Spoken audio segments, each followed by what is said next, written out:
તો હેલો વિદ્યાર્થી મિત્રો, આપણે 2-3 દી પહેલા આપણે વાત કરી હતી કે HDFC બેંકની સ્કોલરશિપ આવી ગઈ છે, HDFC પરિવર્તન. તો ઘણા બધા વિદ્યાર્થીઓ હજી એવા છે કે ભાઈ ઈ એલિજિબલ કરવા તૈયાર છે, પણ એલિજિબલ થવા માટે તૈયાર છે, પણ ઈ સ્કોલરશિપ છે એનાથી ફોર્મ ભરાતું નથી. તો આ ફોર્મ છે એ કઈ રીતે ભરવું થોડુંક અઘરું છે. તો આજે આપણે પહેલેથી લઈ અને છેલ્લે સુધી તમે વિડીયો જોજો, એના ઉપરથી ખબર પડી જશે કે ભાઈ આ ફોર્મ છે એ આપણે કઈ રીતે ભરવું. અને જે કોઈ પણ વિદ્યાર્થીને ક્વેશ્ચન હોય કે ભાઈ વિડીયોમાં ન સમજાતું હોય તો આપણે વિડીયોની નીચે ડિસ્ક્રિપ્શનમાં આપણે ઇન્સ્ટાગ્રામનું આઈડી છે એમાં મેન્શન કરેલું છે, તો ત્યાંથી તમારે ડીએમ કરવો એટલે હું મસ્ત રીતે આન્સર આપીશ. તો હવે આપણે ચાલુ કરીએ વિડીયો. તો કઈ રીતે ફોર્મ ભરવું. તો hello dear students, welcome back to our new video.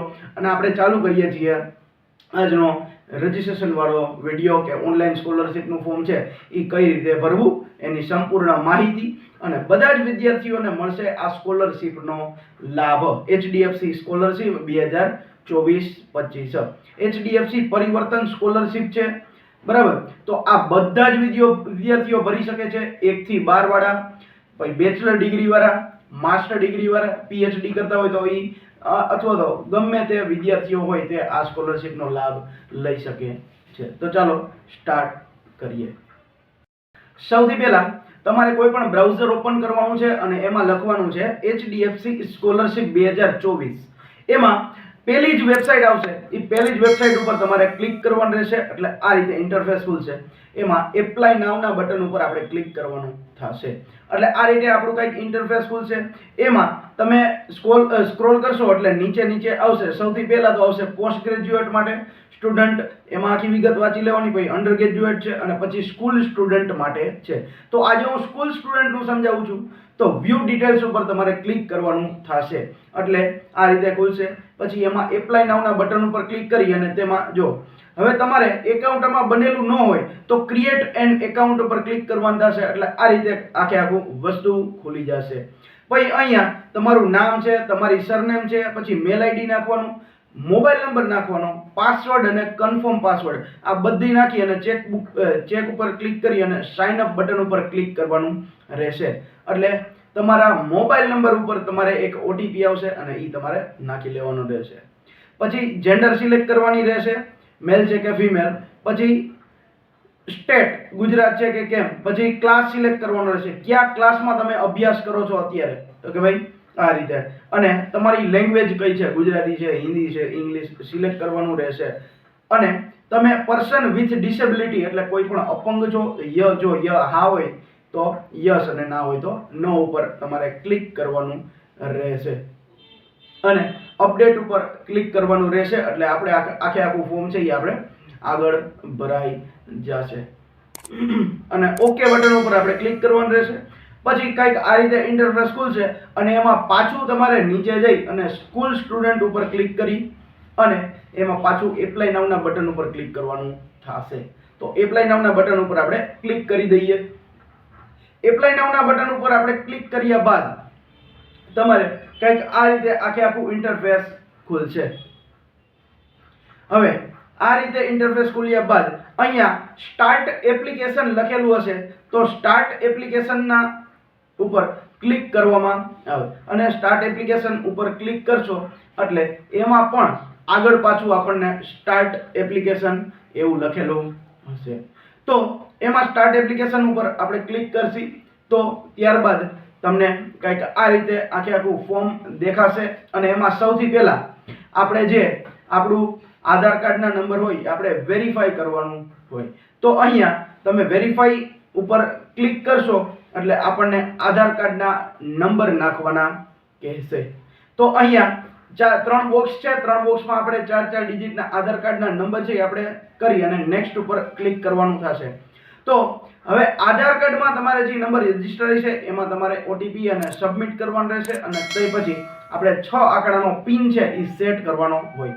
તો પછી ડન ઉપર તમારે ક્લિક કરવાનું રહેશે. અને અહીંયા તમારે 4-5 વસ્તુ છે તમારે જે લાગુ પડતી હોય તમારે ક્લિક કરી સિલેક્ટ કરી અને નીચે અલ્લો ઉપર ક્લિક કરવાનું રહેશે. અને આ રીતે આપણે આધાર કાર્ડની બધી જ ડિટેલ છે આપણને શો થઈ જશે. અને પ્રોસીડ એન્ડ અપડેટ ઉપર તમારે શું કરવાનું રહેશે, ક્લિક કરવાનું થશે. પ્રોસીડ અને અપલોડ અપડેટ ઉપર ક્લિક કરશો એટલે આગળ પણ તમને પ્રોસીડ ટુ એપ્લિકેશન તમને જોવા મળશે. એના ઉપર ક્લિક કરવામાં તો આ રીતે ઓકે ઉપર ક્લિક કરવાનું અને આપણે આગળ છે એ ફોર્મ ભરવા આપણને દેશે. એ આપણું આધાર કાર્ડ છે એ શું થઈ ગયું, આપણે સક્સેસફુલી થઈ ગયું. પછી અહીંયા નામ છે, લાસ્ટ નેમ છે, મેલ આઈડી છે, તો તમારા mobile number, internet mobile number. પછી અહીંયા ફેમિલીની ઇન્કમ લખવાની છે કે ભાઈ એન્યુઅલ ઇન્કમ છે કેટલી. પછી ડિસેબિલિટી તો કે ભાઈ આપણે નોટ સિલેક્ટ કરેલું હતું. પછી અહીંયા સ્ટેટસ છે તો ભાઈ તમારે બેય માતા પિતા બેય છે એ જીવતા છે તો આ રીતે. પછી અહીંયા ભાઈ બહેન કેટલા છે, 2 હોય 3 હોય તો એ રીતે. પછી પરમનન્ટ એડ્રેસ આપણે આપણા ઘરનું નાખી અને અહીંયા પૂરેપૂરું એડ્રેસ નાખી અને સ્ટેટ સિલેક્ટ કરી અને બધું સિલેક્ટ કરી અને સેવ એન્ડ કન્ટિન્યુ ઉપર ક્લિક કરવાનું રહેશે આ રીતે. પછી અહીંયા પ્રેઝન્ટ ક્લાસ લખેલું છે, તમે અત્યારે કયા ક્લાસમાં અભ્યાસ કરો છો, 11th માં, 12th માં, 9th માં, 10th માં એ રીતે. તો અહીંયા 11 સિલેક્ટ કરી અને પછી આખું તમારે આખી સ્કૂલની વિગત છે આખી ફિલ કરવાની થશે. ક્લાસનું નામ છે, બોર્ડ છે, તો આ રીતે બધું સિલેક્ટ કર્યું. એના પછી સેવ એન્ડ નેક્સ્ટ ઉપર ક્લિક કરી એટલે કે ભાઈ આપણે ઓકે બટન ઉપર ક્લિક કરવાનું થશે. એના પછી આપણે 10th નું આપણે સિલેક્ટ કરવાનું થશે. 10th માં તમારે જે વિગત હોય એ બધી ક્લાસ છે, બોર્ડ છે, પછી સ્કૂલ ટાઈપ છે, સ્કૂલ કેવી હતી, ગવર્મેન્ટની હતી, સ્ટેટ, ડિસ્ટ્રિક્ટ, પછી સ્કૂલનું નામ અને પાસિંગ યર અને રોલ નંબર અને તમારે 10માં કેટલા ટોટલ હતા અને એમાંથી કેટલા માર્ક આવ્યા તો અહીંયા તમને ડાયરેક્ટ ટકા બતાવી દેશે અને સેવ ઉપર ક્લિક કરવાનું રહેશે. તો અહીંયા સક્સેસફુલી સબમિટ થઈ ગયું છે. ઓકે ઉપર ક્લિક કરી અને અહીંયા ડોક્યુમેન્ટ આપણે છે ઓકે. ફેમિલી મેમ્બર્સ છે એ ફેમિલી મેમ્બર્સ જો પહેલા તો એમાં પેલું કન્ફર્મ કમ્પ્લીટ થઈ ગયું, બીજું આખું કમ્પ્લીટ થઈ ગયું અને ત્રીજામાં ફેમિલી મેમ્બરમાં એડ ફેમિલી મેમ્બર્સ તમારે કોઈ પણ 2 ફેમિલી મેમ્બર્સ છે અહીંયા એડ કરવાના રહેશે. ચાલો તો અહીંયા ફેમિલી મેમ્બરનું નામ અને બધી જ વસ્તુ નાખ્યા બાદ તમારે સેવ બટન ઉપર ક્લિક કરવાનું રહેશે. એ જ રીતે તમારે બીજું ફેમિલી મેમ્બર છે એ એડ કરી નાખવાનું રહેશે. તો બીજું ફેમિલી મેમ્બર છે એ એડ કર્યા બાદ જો અહીંયા પહેલા મધર આખું એડ કર્યા અને હવે પછી જે તે બીજા ફેમિલી મેમ્બર છે એની બધી વિગત એડ કરી અને અહીંયા સેવ બટન ઉપર તમારે શું કરવાનું રહેશે, ક્લિક કરવાનું રહેશે. તો અહીંયા સેવ બટન ઉપર આપણે ક્લિક કર્યા બાદ અહીંયા ઓકે ઉપર આપણે શું કરવાનું રહેશે, ક્લિક કરવાનું રહેશે. પછી ત્યારબાદ આપણે ડોક્યુમેન્ટ આખા સબમિટ કરવાના છે. કયા ડોક્યુમેન્ટ સબમિટ કરવાના છે તો તે આપણે જોઈ લઈએ. કયા ડોક્યુમેન્ટ સબમિટ કરવાના તો અહીંયા તમારે ડોક્યુમેન્ટ અપલોડ કરવાના છે. સૌથી પહેલા પાસપોર્ટ સાઇઝનો ફોટો, ત્યારબાદ આધાર કાર્ડ, પછી છે માર્કશીટ અને પછી છે બોનોફાઇડ હોય તો એ, સ્ટુડન્ટ આઈડી હોય તો એ. આ બધી જ વસ્તુ તમારે અપલોડ કરવાની રહેશે. એક ફરતી એક વારાફરતી વારે તમારે અપલોડ કરવાનું રહેશે. તો અહીંયા આપણે પહેલા ફોટો આપણે અપલોડ કરી દઈએ છીએ. ચાલો તો ફોટો આપણે અપલોડ કરી અને અપડેટ પિક્ચર્સ ઉપર શું કરવાનું રહેશે, ક્લિક કરવાનું રહેશે એટલે આપણો છે એ સબમિટ થઈ જશે. એ રીતે એક પછી એક બધા જ ડોક્યુમેન્ટ તમારા શું કરવાના, સબમિટ કરી નાખવાના. પછી આપણે વાત કરીએ તો બેંક ડિટેલની. તમારે જે બેંકમાં ખાતું હોય એ બેંકની ડિટેલ છે એ અહીંયા આખી સબમિટ કરવાની થશે. એકાઉન્ટ નંબર છે, એકાઉન્ટ નંબર હોલ્ડરનું નામ છે, IFSC કોડ તમે નાખશો એટલે કઈ બ્રાન્ચ છે એ આખું બ્રાન્ચ છે એ આપણને બતાવી દેશે અને સેવ ઉપર ક્લિક કરવાનું રહેશે.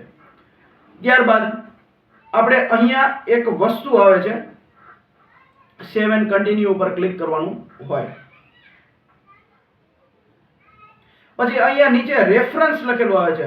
હવે રેફરન્સ, હવે આ આપણને સ્કોલરશિપ છે એ સ્કોલરશિપ કઈ રીતના મળે એના માટે એ આપણે પછી રાખી. એની પહેલા અહીંયા આપણને 10 જેવા તમને પ્રશ્ન પૂછવામાં આવશે. એ આ 10 પ્રશ્નના તમારે શું કરવાના રહેશે, જવાબ આપવાના રહેશે. તો આ 10 પ્રશ્ન તમે શું કરી નાખશો, જવાબ આપી દેશો. ત્યારબાદ આપણે શું કરવાનું રહેશે, આગળ વધવાનું રહેશે. ત્યારબાદ રેફરન્સ ઉપર આપણે ક્લિક કરવાનું રહેશે. આમાં પણ રેફરન્સ એડ કરવાના રહેશે. કોઈ પણ 2 રેફરન્સ એટલે રેફરન્સ આપણે એડ કરવાના. રેફરન્સ છે આ HDFC સ્કોલરશિપ છે એ તમને છે એ કોના દ્વારા તમને ખબર પડી તો એ રેફરન્સ આપણે એડ કરવાના થશે. એક રેફરન્સ એડ થઈ ગયો છે અને બીજો રેફરન્સ છે એ આપણે એડ કરવાનો થશે. તો આ રીતે આપણે બે રેફરન્સ છે એડ કરી અને સેવ બટન ઉપર ક્લિક કરી અને ઓકે ઉપર ક્લિક કરવાનું રહેશે. ત્યારબાદ સેવ એન્ડ નેક્સ્ટ. તો અહીંયા આપણે છે બધી જ ડિટેલ છે એ કમ્પ્લીટ થઈ ગઈ છે. જો બધી જ 6 વસ્તુ છે એ કમ્પ્લીટ લખેલું છે. તો આ રીતે આપણે એક પછી એક સ્ટેપ કરી અને 6 થી 7 સ્ટેપમાં આપણે આખું કમ્પ્લીટ કરી દીધું. તો અહીંયા આ રીતે બધું જ કમ્પ્લીટ થઈ ગયા બાદ નીચે 5 થી 6 ચેક બોક્સ છે એના ઉપર તમારે ક્લિક કરવાનું રહેશે અને ત્યારબાદ પ્રિવ્યુ બટન ઉપર ક્લિક કરવાનું રહેશે. તો પ્રિવ્યુ ઉપર ક્લિક કર્યા બાદ તમારે જોઈ લેવાનું આખું આપણું ફોર્મ છે એ બધું આખું પ્રિવ્યુ થઈ જશે. કેટલી ડિટેલ છે, શું આપણે વિગત ભરી છે, બધી જ વિગત આપણે ચેક કરી લેવાની. જો ખોટી હોય તો ઉપર એડિટ એપ્લિકેશન છે એના ઉપર ક્લિક કરી અને પાછી આપણે સુધારી શકાશે. અને એડિટ ન કરવી હોય તો અહીંયા સબમિટ બટન આપેલું છે. સબમિટ બટન ઉપર ક્લિક કરશો એટલે આખું ફોર્મ છે એ શું થઈ જશે? સબમિટ થઈ જશે. તો thank you, your application is submitted successfully. તો અહીંયા આપણું આખું સ્કોલરશિપનું ફોર્મ છે એ ભરાઈ ગયું છે. બરાબર. તો આ રીતે તમે શું કરી શકો છો?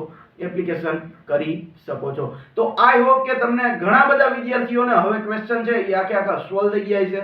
તો હવે ઘણી બધી તમને આમાંથી ન ખબર પડી હોય તો તમે મેં કીધું એમ કે ભાઈ ડિસ્ક્રિપ્શનની અંદર શું છે મેલ આઈડી છે અથવા તો ડિસ્ક્રિપ્શનની અંદર તમારે છે ઇન્સ્ટાગ્રામનું આઈડી છે એ તમે ઇન્સ્ટાગ્રામમાં ફોલો કરી અને ડીએમ કરી શકો છો અથવા તો તમે નીચે કોમેન્ટ કરી અને કોમેન્ટમાં પણ પૂછી શકો છો કે સર આમાં શું આવે.